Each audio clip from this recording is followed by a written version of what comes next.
Hello and welcome to Stretford Paddock. It is Friday the 18th of August and this is the news. We've got loads to cover today. We're going to be talking about Greenwood, and following this sort of revelation of a week, we are now starting to see, as we may expect, or as you would expect with this case, that backlash coming. We've seen different people commenting on it. We've seen the public. We've seen certain celebrities, certain sponsors. People are now discussing this Mason Greenwood situation. Also, people who work at the club. This is the sort of inevitable backlash that surrounds this entire case. So we'll be getting into that, how that may well affect the decision-making of Richard Arnold and Manchester United as to whether he returns to the club. We've also got some transfers. We're looking at Pavard, other teams having a look at Pavard as well now, and also how United are getting on with that deal. Maybe a potential move for Joao Felix in the offing as well, with him looking to terminate his contract at Atletico Madrid. Obviously, that may well depend on the situation with Mason Greenwood, and we've got another striker that we've been linked to as well, but it's mental, and the person who's linked us with him clearly doesn't know what they're on about, but it's a bit funny, so we'll get to that in a little bit. First of all, how is everyone doing? I like it when people say morning, Jay. It's my favourite bit about doing the news. Morning, everyone. Last day of the week. We can get through this. One more. And the great thing is, United play tomorrow. We don't have to wait till Monday to see United play terribly again, which is absolutely fantastic. If we can concede less than 25 shots, it's an improvement. However, we got 3 points and we're playing again tomorrow. That's the one good thing about playing Monday. You end up playing 2 games in, 5 days. Excellent. Let's get into this Greenwood stuff then, because this is from Jamie Jackson, I believe. It is Jamie Jackson, isn't it? It's certainly The Guardian. We'll see as we scroll down. Some Manchester United staff feel deep shame at the prospect of Greenwood return. And this is what we would sort of expect to see, isn't it? This is how any case like this, any situation like this, there is this process of things panning out like this, where you have the initial contact, the initial talks, which seemingly were in the way of bringing him back. That's what Richard Arnold had reportedly decided to do up until the 4th of August. We've since seen a stalling and a sort of a backtracking on that slightly. Manchester United officially saying that there's no decision yet been made, which seems to me that they're giving themselves a little bit more time to deliberate, a little bit more time to work out the sort of inner machinery behind potentially bringing him back. We are now, sort of in response to that news, seeing a host of people coming out against this, which again, regardless of what you think at home, you could probably have seen this coming. Some Manchester United staff feel deep shame at the prospect of Greenwood return. If we scroll down a little bit there, it is Jamie Jackson. Many Manchester United employees feel a deep sense of shame that Mason Greenwood is expected to be retained by the club, though a sizable number believe the forward should be welcome back. There you go as well, a little bit of both sides there. Greenwood's future has been discussed regularly among staff members, of course, and The Guardian has been told that almost all those who favour the 21-year-old return to work on the football side of the operation, which is slightly telling, isn't it? The chief executive, Richard Arnold, will decide whether Greenwood can resume his career at United, and a decision could be announced next week. Inside the club, there is a sense it would represent a major surprise if the player were not to come back. It is interesting that it's all the people on the football side who sort of their career will benefit from having the player Mason Greenwood certainly was or looked like he could become. If you have him in your team, your career will progress. You will do better. You will get more points. Those are the people who want him back. The people who can maybe be slightly more objective about it. Obviously, everyone at Man United, I'm sure not everyone at United who works for United is a United fan, but they all probably have some love for United, and I'm sure most of them are United fans. Even though they're Manchester United fans, the people who maybe work in the cafe, work at reception, work in admin, who can look at it slightly more objectively, because if Mason Greenwood scores 20 goals for Man United, they don't get a pay rise like some of the other players will do if we get Champions League based off the back of him. They are slightly less keen on him coming back, which is interesting, isn't it? Maybe putting football and career before morals in certain instances there. There's a quiet there is disquiet. Disquiet. Is that a word that we don't know? Am I reading that wrong? There is disquiet among employees at United's handling of its internal review. Is that meant to be discontent, do we think? Is disquiet a word? Disquiet. Incredible. It is a word. I've never heard of it. Thank you, Jamie Jackson. Disquiet, noun or verb, to make someone feel worried or uneasy. Beautiful. Disquiet among employees at United's handling of its internal review. The process has moved beyond several months, frustrating staff, and on Wednesday a club statement asked for patience as we work through the final stages. Those inside the club who want Greenwood to return take the view that he remains a young man and that there is a duty of care towards a player who has been at United since he was a child and has not been found guilty of anything unlawful.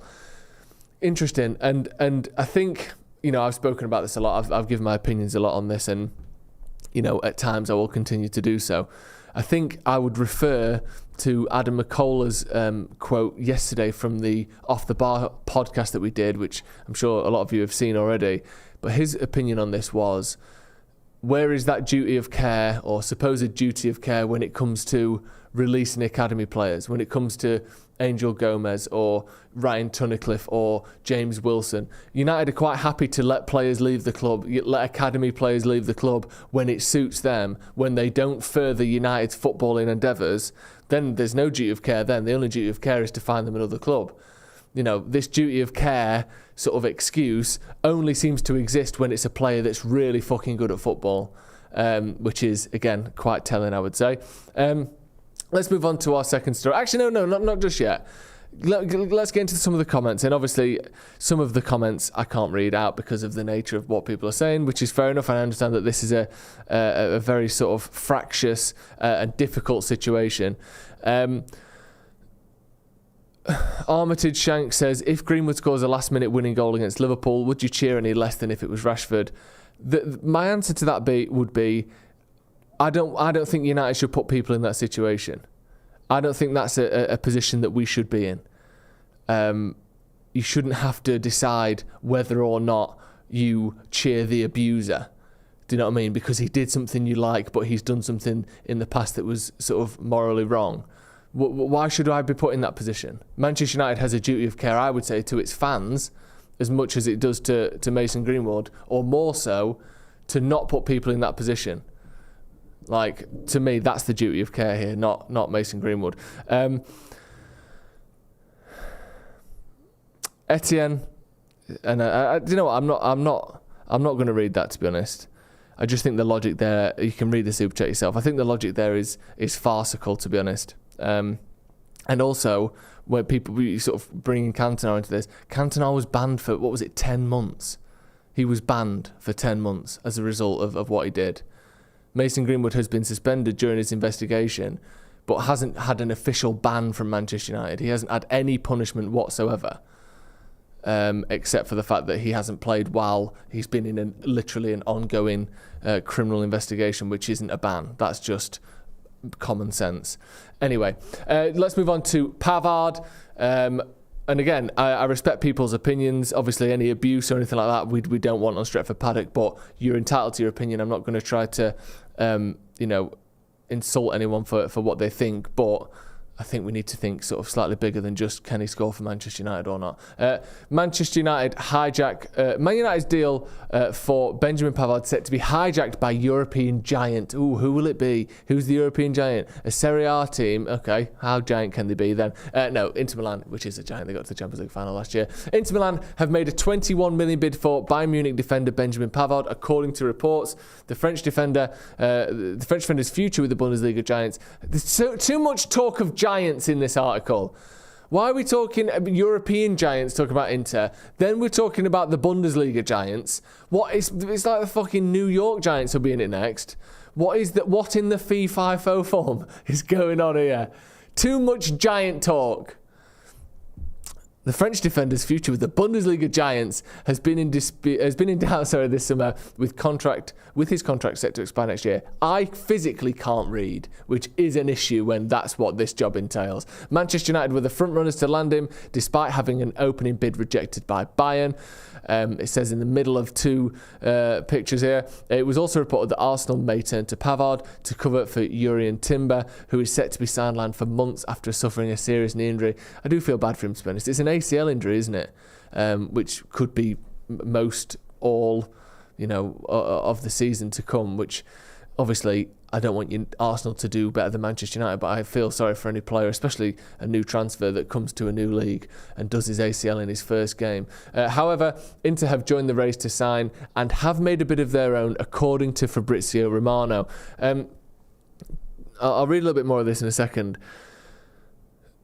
The problem is here, or not the problem is necessarily, but the advantage United have at the moment is all the reports were he wants to join Man United. He wants to go to the Premier League.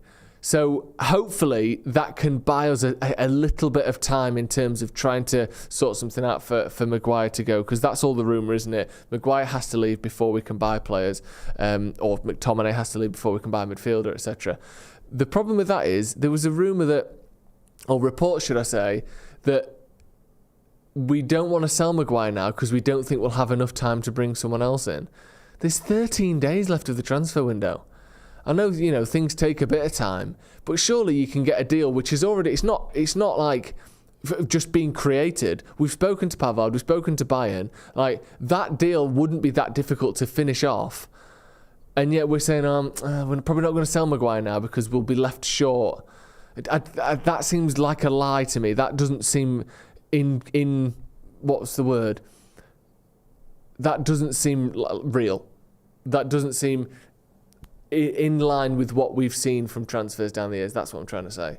You've only got 13 days to finish off a deal for a player that wants to join for a fee that is relatively accepted in the region of 30 million quid with a team that you've sold and bought players from before in Bayern Munich. To me, that doesn't seem that difficult as someone that has never conducted a transfer in his entire life. From what I've seen from the outside looking in, surely 13 days to get Benjamin Pavard would be plenty of time. However, he may well go to Inter before we get the chance. Unfortunately, United need to sell Harry Maguire before we can get anyone else in. And I think the truth of the matter is United aren't willing to give Maguire what he wants in terms of a payout, and seemingly Maguire isn't willing to drop down to West Ham and lose loads of money in the process. He sort of wants one or the other. It seems to be a bit of an impasse at the minute. But again, 13 days left in the window, plenty of time for these sorts of things to turn themselves around. Let's move on to Joao Felix, because this was a sort of speculative piece, but I thought it would be worth mentioning because United were linked with him last January, weren't they? Or this January. So clearly Ten Hag or Manchester United have had some interest in Joao Felix. This is obviously the Express. Eric Ten Hag may snub Mason Greenwood as Man United given golden chance for free transfer. If we just scroll down, it is much of an opinion piece, but it's a point and an opinion that I think we may well see get a little bit of legs over the next few days. Joao Felix may reportedly become a free agent in the near future, which could prompt United to reignite their interest. Would you be interested in Joao Felix? He went to Chelsea. I mean, I think they could have put Pele or Messi or anyone in that team toward the end of last season, and they wouldn't have made much of a difference. It was completely toxic. Frank Lampard couldn't get just any sort of grip on that squad whatsoever. And Joao Felix is a bit of a sort of, he passes the eye test, but nothing else, if you know what I mean. Like some players, you go, they're not very good, and you look, 18 goals, 16 assists. Joao Felix is the opposite. When he's on the ball, he's got this sort of silky movement. He's receiving everything on the half turn. He's driving in. He's having shots, but they all go wide, or they all his numbers don't really reflect the player that you think you're seeing in real time. And he's always been like that. He's always slightly underwhelming. But if United do seem to make this U-turn, there's no indication that they will, but if the backlash is too much from this proposed decision to bring Mason Greenwood back and they decide to change their mind, maybe Joao Felix would be the sort of player United would be looking at. There were rumours that Ten Hag wanted another attacker, and if he does have his contract with Atletico sort of ripped up, or there's rumours that he was going to buy himself out of it and all sorts, then a free agent would be a much more stomachable thing for United's financial fair play. Even if they wanted to give him 300, 400 grand, hopefully they won't do that much, but they could afford to give him a bit more in wages to save themselves 40, 50, 60 million, whatever he would cost to buy outright. Although, if Joao Felix is paying off his own contract, he might want a hefty signing on fee to sort of account for some of that money. But it's an option potentially for Manchester United. And finally, if Joao Felix is deemed to not be the right sort of player for Manchester United. Dwight York has got an idea of who United could sign. He's been talking, and he thinks we should sign. Drum roll, please. Scroll down. Romelu Lukaku. What? Dwight? I mean, come on, man. Can we just zoom out slightly on that? Because we're getting some slight croppage there. If we just click on the old magnifying glass, there we go.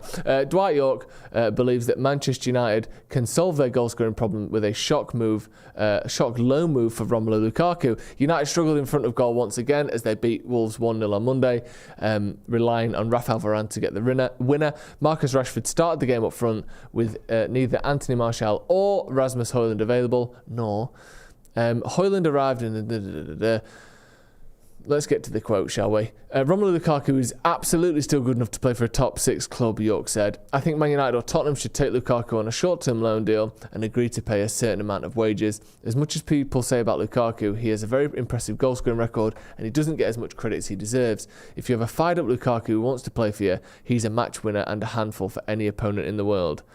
Is there anyone that would like Romelu Lukaku? Because he is a proven goal scorer. He did get 42 goals or whatever it was in 96 games for Manchester United. He's not the worst striker in the world. Could he work better under Ten Hag than he did under Solskjaer? Or is it literally just a terrible idea? I think it probably is a terrible idea, isn't it? Also, didn't he leave and sort of kind of slag everyone off on the way out? I don't know if he's going to be welcome back in, but Dwight York thinks it could work, and Dwight York knows what goal scoring is all about, so maybe he knows something we don't. That is going to be all from me. We'll be back later on today with the brew. Stephen Howson here, of course, with that one. We've also got the preview. Actually, the preview went out yesterday. Make sure you check that out. Make sure you check out Off the Bar as well. Me, Adam McCall and Stephen Howson sat down and chatted about the 5 things that Manchester United need to fix before we can be successful on and off the pitch. Truly successful. They had some success last year, but you know what I mean. Go and check that out, Off the Bar. That has been all from me this morning. Like I said, stick around. We've also got the watch along tomorrow. Jay Motti will be back for that. Jay Motti, we've missed him all week. He's been in Wales. He's not had his phone on him, so he doesn't even know anything that's happened in the last 48, not 48. How many hours in a week? 7 times 24. What's that? Let's work it out. Did you shoot that in your head? Yeah. Oh my God, the kid's an absolute whiz. In the last 168 hours, Jay Motti has not seen Twitter, so he's got a lot to catch up on. He'll be back tomorrow to talk about everything that's happened in that time. Thank you for joining us. Hit subscribe if you haven't already, and I'll see you in a bit.